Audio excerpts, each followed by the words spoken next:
Coming up today, weakening tropical storm Chan-hom moves further north, but it's still lashing Korea's southern regions with heavy rain and strong winds. A full summit of all EU members has been cancelled, while difficult eurozone talks on a third bailout deal for Greece continue in Brussels. First, as Tokyo attempts to whitewash history, another document has emerged that proves Japan forced Koreans into slave labour at a controversial World War II site that recently won UNESCO World Heritage recognition. Stay tuned for these stories and more.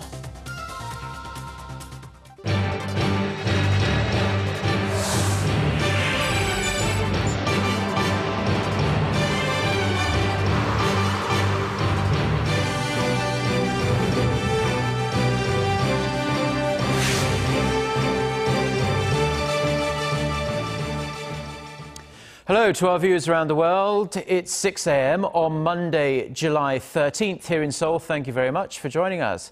I'm Mark Broome. And we start with weather-related news. Typhoon Chanhom, that's since been downgraded to a tropical storm, is currently heading north across North Korea and is expected to continue weakening as it passes over Pyongyang later in the day. South Korea's weather agency says a typhoon watch issued earlier in parts of South Korea has now been lifted. Chanhom has brought heavy downpours to the southern part of the peninsula, with mountainous regions on Jeju Island receiving more than 1,400 millimetres of precipitation so far. As you can see, the heavy rain there. Strong winds have also toppled trees and traffic lights in the country's southern regions. Fortunately, no casualties have been reported. The Korean government has organised a task force with the United States to investigate an erroneous shipment of live anthrax to a US base in Korea back in April. Korea's foreign ministry says the task force, formed under the joint Seoul-Washington Committee on the Status of Forces Agreement, will review the incident and work to prevent a reoccurrence. The two countries will hold separate committee meetings on Wednesday to discuss the shipment, review how the countries responded to the incident and outline priorities for the task force. The Status of Forces Agreement governs the legal status of some 28,500 US troops stationed here in Korea since the Korean War, which ended in an armistice back in 1953. A newly released document proves Japan forced Koreans into slave labour at a controversial World War II site that recently gained UNESCO World Heritage recognition. Kim Moon-gil, who is an honorary professor of Busan University of Foreign Studies, helped Seoul-based Yonhap news agency obtain the 3-page document from an undisclosed Japanese museum. Now, this document was written by the Yamano coal mine and calls for the construction of a barbed wire fence on a wall surrounding a dormitory for Korean workers to prevent them from climbing over it. The mine, located near Fukuoka, was operated by Mitsubishi. Kim, an expert who leads a research institute on Korean and Japanese culture, says the document proves Koreans were forced into labour while practically being kept in a state of detention. North Korea has offered to send a jet for former South Korean First Lady Lee Hee-ho for her scheduled visit in early August. And despite Pyongyang's offer, there are still concerns about whether the trip will go ahead, as our Kim Hyun-bin reports. The Kim Dae-jung Convention Center said Sunday that the order to escort Lee, who was 93, was given by North Korean leader Kim Jong-un. The center said the regime made the offer to escort Lee, the widow of former President Kim Dae-jung, when they met last Monday at the Kaesong Industrial Complex, both because she is a VIP and in consideration of her age. Lee's 4-day trip is slated for August 5th to 8th. The center added, however, that nothing has been said. Last Wednesday, North Korea's Asia-Pacific Peace Committee, which is involved in talks for Lee's visit, threatened to cancel the trip. It said the South Korean media is launching provocations by saying that Pyongyang is politicizing Lee's trip. The North also claimed the South said that Pyongyang suggested the use of an airplane to promote its new airport terminal. Seoul later expressed its regret over the North's statement, saying that it will provide the necessary support for Lee's envisioned trip. Meanwhile, North Korea has sent 10 armed soldiers over the military demarcation line near Cheolwon, Gangwon-do province. An army official told Seoul-based Yonhap News on Sunday the armed group crossed on Saturday but retreated immediately after the South fired warning shots. This is the first time this year the South has fired warning shots at North Korean soldiers. Army sources say they are looking into the motive behind Pyongyang's increased activities on the border, but said the military is ready for any provocation or attack by the regime. Kim Hyun-bin, Arirang News. A planned meeting of European Union leaders has been cancelled as emergency talks continue in Brussels about Greece's place in the eurozone. Greek Prime Minister Alexis Tsipras has been meeting one-on-one with the German Chancellor, the French President and the EU President as they attempt to reach a deal by the end of Sunday local time. The latest proposals being discussed would force the Greek Parliament to pass a law by Wednesday, reversing many of the central principles of the socialist Syriza government, including new taxes, spending cuts and privatisation. Now, there's speculation the amount of the new bailout, if agreed, could reach 86 billion euros, and that's far higher than the 53.5 billion euros Greece is seeking to cover its debts through 2018. A new report shows a Greek exit from the eurozone could have an impact on Korea, particularly on exports, but the effect is likely to be limited. According to the Korea International Trade Association, a so-called Grexit scenario would drag exports to Europe down by 5.8%, with the biggest losers expected to be in the shipbuilding, auto and displays and also the mobile device sectors. The fall will be due to the eurozone's economic growth dipping 1 percentage point and the Korean won adding more than 13.5% against the euro. Now, the EU accounted for 9% of Korea's exports in 2014. Greece only accounted for 0.2%. The association says the potential consequences of a Grexit would not be as serious as the 2010 eurozone crisis, as the current damage would be limited by the European Central Bank stimulus efforts that began back in March. The National Assembly standing committees will continue deliberations this week on the government's multi-billion-dollar supplementary budget plan, which is aimed at lessening the economic fallout from the MERS outbreak and the ongoing drought we're seeing here in the country. 7 committees, including the Health and Welfare Committee, will start evaluating the bill from this Monday, and there are plans to hold a parliamentary budget and account committee meeting on Thursday and Friday. However, as the rival parties remain at odds over the size of the budget, it remains unclear whether the measures will pass the Assembly by the government's target deadline of July 20th. The ruling Senator Party wants to pass the $10.4 billion budget plan as it is. The main opposition, New Politics Alliance for Democracy, is demanding some $5 billion be cut from the proposal.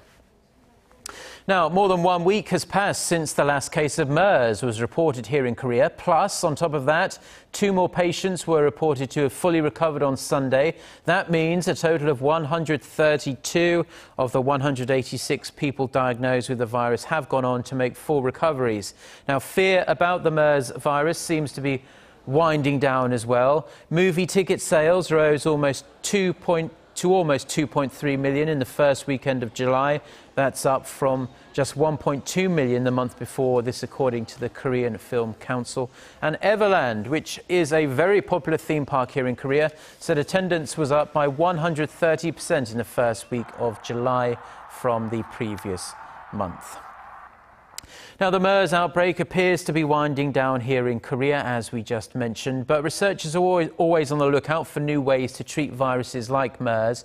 And based on results gleaned from animal testing, a team of researchers here in Korea has found that lactic acid bacteria in kimchi is effective in preventing and treating similar viruses. Park Se-young has this report.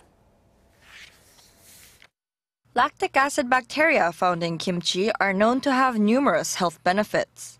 In the past year, Korean scientists discovered its effectiveness in preventing and treating viral diseases like Middle East respiratory syndrome. All 2,000 pigs infected with coronaviruses recovered completely a week after they were injected with the healthy bacteria. Lactic acid bacteria from kimchi protects us from viruses by increasing immune globulin A in the intestine. The body then produces more immune globulin G, or interferon gamma, to prevent viral infection. The study, conducted by university professors from Korea and Malaysia, found that using probiotics as an alternative to antibiotics also produced healthier chickens. The researchers also believe kimchi probiotics can prevent influenza and immune system disorders in humans. At a hospital in Gyeonggi-do Province, some patients with respiratory problems are already being administered the healthy bacteria. Once proven effective, the researchers plan to initiate full-scale clinical trials. Park Se-young, Arirang News. Now, Korea's cigarette tax revenue jumped drastically in the first half of the year from 2014 thanks to a new tax policy that began this year. According to Finance Ministry data on Sunday, the government raked in $3.8 billion in the first half of the year. That's up 36% from a year earlier. Now, that increase is significant as cigarette sales dropped over 28% in the same period. Now, in January, the government upped cigarette prices by roughly $2 a pack by adding a special excise tax and other indirect taxes to encourage smokers to quit the habit. That month, cigarette tax revenue rose only a little over $35 million from the year before, but has since continued rising, spiking 8 times that in June. Now, industry watchers attribute the rise to smokers who quit back in January, but failed to follow through with their New Year's resolutions. Now, Korea's aging population is expanding rapidly, and that's nothing new. But Korea will also be number one when it comes to the proportion of younger people having to support old people aged over 65 by the year 2060. Data by Statistics Korea shows that while this year the figure stands at 17.9, it is expected to reach 80.6 by 2060, and that is a 4.5-fold jump. By that year, the proportion of the population that is 65 and older is expected to rise to over 40% of the population from the current 13%. Experts say that if the trend continues as expected, it will be impossible for the country's economy to grow, and they suggest urgent measures to raise the nation's birth rate. Korea has secured the top spot in the medal standings for the first time ever at a summer Universiade. The host of the 2015 Gwangju Universiade, Korea won 9 more gold medals in badminton, rhythmic gymnastics, taekwondo and tennis on Sunday to lead the table with 44 gold, 28 silver and 26 bronze. And with Russia and China trailing behind, both with 32 golds, Korea is guaranteed to finish top of the table regardless of the remaining results, with only 17 gold medals up for grabs on Monday and Tuesday. Korea topped the medal standings at the 2007 Winter Universiade in Torino, Italy, but this is the country's first top-place finish at the Summer Universiade. Now, scientists around the world are always trying to find new, efficient sources of renewable energy, and a local team of Koreans is working on one promising option, a floating power generator that converts the natural motion of the sea, the waves, into electric energy. Our Hwan Ji-yeon tells us more. Notice the small object floating inside the pool and how it responds to movement in the water. It lights up when it comes into contact with the waves. What you're seeing here is actually the top portion of a new wave energy converter that's being developed by researchers from Yonsei University. They say it's a type of oscillating water column that uses moving water as a piston in a cylinder. The device has 3 main components: a lid, a tube, and a power takeoff module that's placed between them. The lid is open at the bottom, so when the waves hit the device, water goes in and out of the tube, pushing the air trapped inside back and forth. The air then passes through the power takeoff module, which spins the turbine that generates electricity. We made the machine vertical so it can operate even when its body is submerged in water. We're now testing miniature models to increase the efficiency of the turbine system. Since the device can both float and operate underwater, scientists say it can be used at deep sea levels, whereas conventional models are generally installed near the shoreline. Though the researchers still have a long way to go, they see a great potential for the device to collect much more energy from the powerful waves out at sea. Won Ji-hyun, Arirang News.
Well, that's all we have for now. I'm Mark Broome. Have a great start to the week, and thank you as always for watching, and we do hope to see you at the same time tomorrow. Until then, goodbye.